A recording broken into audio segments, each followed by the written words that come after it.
All right, Alf, are we ready for another episode? You're always so quiet over there. Today, a reaction. I am triggered, absolutely triggered by a video put out here. Was it today or maybe it was last night? Reggie Collects, one of my favorite content creators on the comic book side. He put out a video that I thought was interesting. One thing I really like about Reggie is that he puts out thought-provoking style videos. It's commentary. You know, sure, he might be looking at price points and different changes and this and that, but he's kind of similar to Swaggle. It's a commentary channel. He's talking about different topics within the comic book collecting / speculating /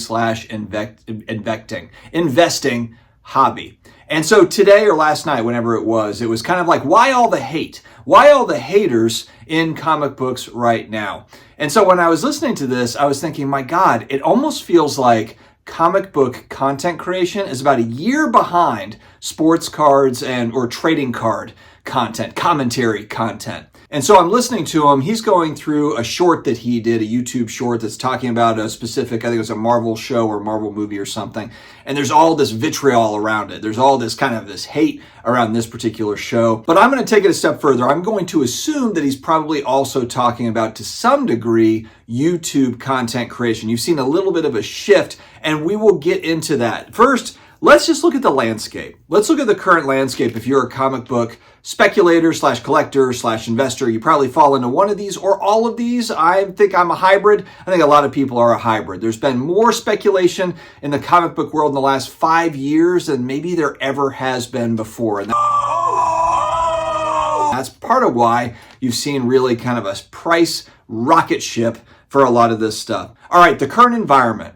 Marvel and DC struggling when it comes to movies, when it comes to shows. There's a lot of folks out there that are just not overly happy with the direction that these programs are going in DC and Marvel. And maybe it's just the oversaturation of a lot of the stuff here that we've seen over the last, really kind of starting 15 years ago. They really started to move and ramp this stuff up, but especially over the last few years with Disney Plus and putting out new shows. I mean, I feel like there's a new show coming out every month, it almost feels like. So the oversaturation of content. Some people will say, hey, that's fine. It's just the quality isn't good. I disagree. I think that they're actually putting a lot of effort in. They're paying good actors. They're doing the stuff. Maybe the storylines could be tweaked for certain things. There's some politics involved in there as well. Some people are going to like certain things, some people not, and that's perfectly okay. But the end result of all of this is it's not Avengers Endgame type stuff anymore. I feel like that was almost like a height when everyone was going to see Avengers Endgame and everyone was excited about, the movies and the speculation, the comic books and this and that.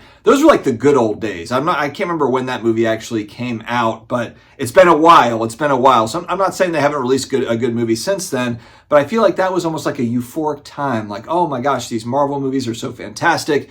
But we've seen it erode a little bit, where a lot of the new stuff that's come out, it just hasn't performed in the same way, where it used to be that, man, a new Marvel movie came out and it was going to make $500 million. It was going to make $1 billion. Like, it was just almost like clockwork. Everybody loved it. And now, not so much. A lot of talk about comic book stores closing over the next 5 to 10 years. I've seen a lot of chatter about this from not just people that go to their local LCS, but actual comic book store owners saying like, hey, I can't operate on these margins. I don't know if the next generation is going to be into comic books. Are people reading anymore, or are they just looking on their phone? There's all sorts of worry, I think, around just kind of comic books as a whole. And are people just going to be interested in comic books? You look at a basic bookstore, Books A Millions and those sorts of stores, they're just closing down. People just don't go and buy books the same way that they used to, and comic books kind of wrapped into that. Now, I think what kind of buoys it and what kind of saves it is it just so happens that all of us nerds in our 30s and 40s are hitting our midlife crisis, and man, we love that stuff,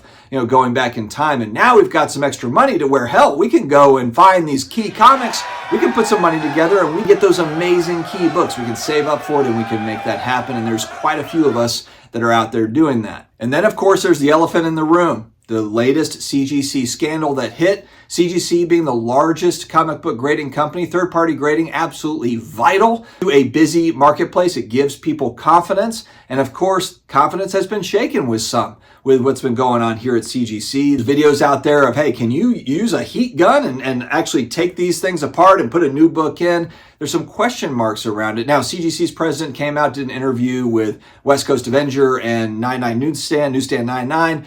They did a great job, talking with, I believe it's Matt Nelson. But, it's not just something that's swept under the rug. I'm glad that CGC is really taking it seriously. I really want a new case, and I didn't hear that. There was, hey, we're going to keep all options on the table, but that's kind of like corporate speak for, we're looking into it and we'll get back to you. But a year later, would I be shocked if they don't have any sort of improvement to the case? Not really. I don't think anybody would. But I really, really hope that internally they do something with the actual case itself so that they can figure out more easily if it's been tampered with. I don't know what that thing is, and maybe they shouldn't even make it public. Maybe they should just say like, hey, we made adjustments to where we can see it, but we're not going to share it because we don't want the bad guys to know exactly what we're doing to track if a case has been tampered with. There's a lot that goes into this, and a lot of the big comic book YouTube channels and IG accounts, they're great. They do a great job. There's a lot of high production stuff out there. I enjoy watching them, but the part that's kind of missing is the other side of the story. It is okay, and actually it's needed when there is scammy type stuff or there's bad sellers, bad buyers. It's perfectly okay to broadcast that if you are a larger channel. If you have a large audience or some sort of weird scammy thing going on, if you can bring light to it so that people don't get wrapped up in a scam, or if there's just something out there to watch out for, you're helping your viewership. You are helping the people that are out there buying, selling comic books, and also maybe speculating on books the same way that you are, that I am, and everybody else is. So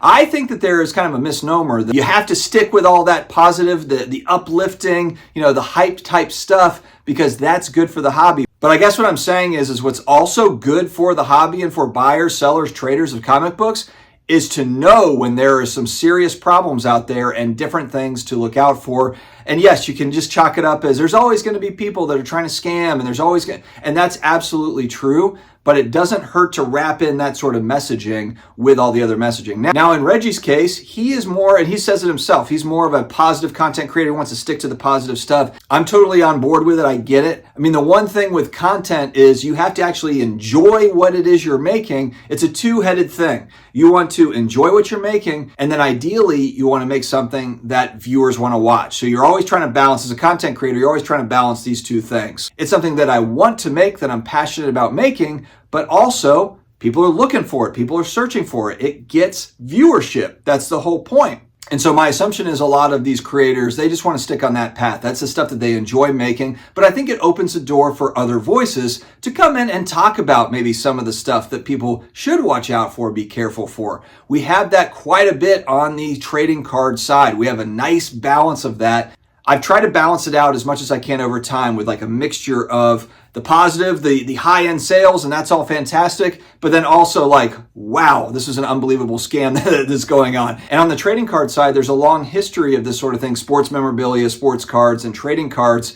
And you have trimming stuff, you have alterations, you have restorations, in the same fashion that you can have with comic books, but there's leniency on the comic book side as far as what you can do as far as pressing and cleaning. There's a lot of adjustments you can make without, restoring, adding paint and this sort of thing, but it's way more lenient on the comic book side than it is on the trading card side. If you are cleaning and pressing, it's not exactly looked upon highly on the trading card side. You don't want any sort of alteration to a card, most people anyway. But again, we live in a world, it's a bear market. So are people going to be as excited to run out to the LCS and buy the 30 books that they've got set aside for the month?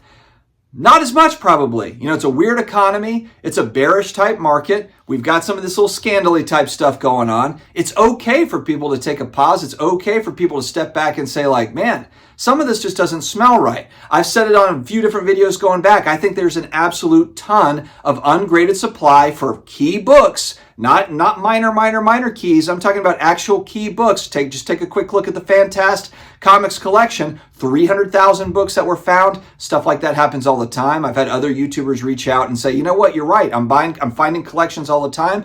And yeah, maybe you're not finding an AF-15 every week, but you're finding stuff. It does pop up. And so again, among all the positive talk and the positivity, this, that, and whatever, you don't have to feel like you've got to rush out and buy one of these Silver Age keys. It'll be there for you. It'll be there. We can't predict the future on pricing, but the one thing I do know for sure is they're continuing to grade more. They're still finding more Silver Age keys, and they're grading more every single day. We don't know exactly how many. We don't know when that supply will dry up, but they're still finding it out there. It's like mining for gold. Gold's this precious metal. Well, they keep on mining and finding more of it every single day. How rare and precious is gold?